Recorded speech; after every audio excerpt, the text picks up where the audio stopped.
Hey, what's up, everyone? Thanks so much for listening today. You probably know this if you listen to podcasts, but your willingness to rate and review what you've just heard is a huge blessing to our ministry. Really, without that, it's almost impossible for people to find us and be blessed by us. So would you take just a second to rate and review this podcast?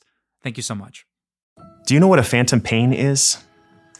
I didn't know what it was until I had a member of mine have part of his leg amputated. Long story. But when part of his leg was gone, he would still feel pain in his foot and in the part of his leg and even in his toes, even though they weren't there. Feeling the pain from something that's no longer there is exactly how that man described the ache that he has in his heart since his wife had passed away 6 months prior to that conversation I mentioned. She's not there, but he still feels the pain as though she is there. And that sounds weird, but I'll explain. He said, I still sometimes get frustrated with her, even though she's not there. I still sometimes talk as though she's going to be right there, but she's not there. I roll over in bed as though she's going to be there and she's not there. It's like there's this phantom pain that I have following me around. As it turns out, that just so happens to be a good description of one of the many symptoms that people feel when they experience grief. It probably is worth noting that when we experience loss and when we go through grief, we are changed forever.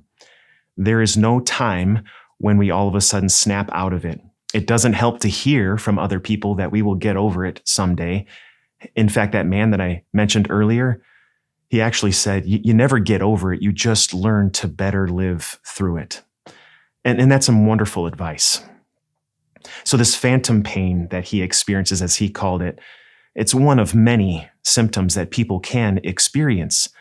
I recently looked at a resource on how to help those that are grieving, and there was a whole page, 3 columns. It filled the whole page of all of the symptoms that people feel: anger and frustration, guilt, fear, self-loathing, bitterness and anger, even resentment towards family and friends. All of these things happen, and there's many more. Some of them are even confusing. People don't even know why. Somebody might act resentful towards another person in their family all of a sudden.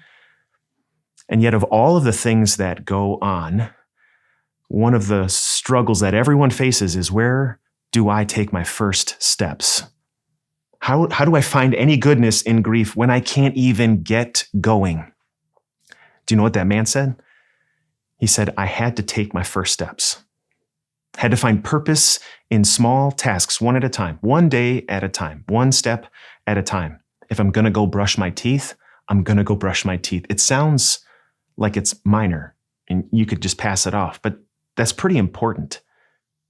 Taking your first steps can be a challenge when you still feel the pain from that person who's no longer there. And that's why it's also important to know that when you take those first steps, and every single step, you're not alone. Not only are there tons of people around who seek to encourage you, but you also have a God who is with you. There was a man in the Old Testament, the first half of the Bible, who experienced incredible loss throughout his life. So many times when his own life was threatened too. As he's grieving the loss of others and even filled with fear of his own death, he writes that most famous psalm, Psalm 23. The Lord is my shepherd, I lack nothing.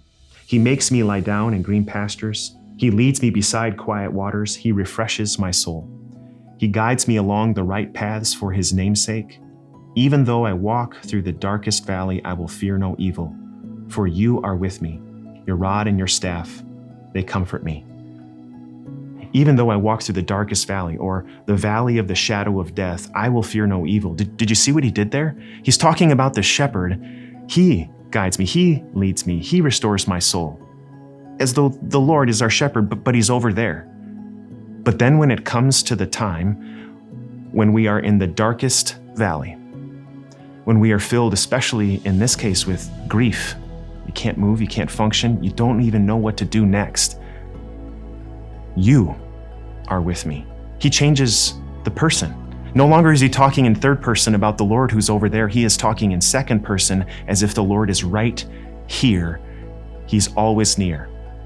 And that's not just David speaking for himself. He's speaking for us too.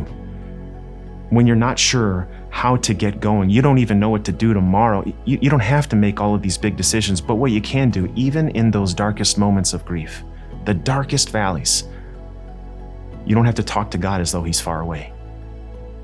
You could turn right to him and say, you are with me. Your rod and your staff, they comfort me. Like a shepherd, he's going to protect us and encourage us. He's going to comfort us along the way, and he will never leave us. After all, if he's the God who loves us not just for time, but has given us eternal life through his Son, Jesus Christ, then will he not walk with us now? Even if we're just going to take that very first and next step.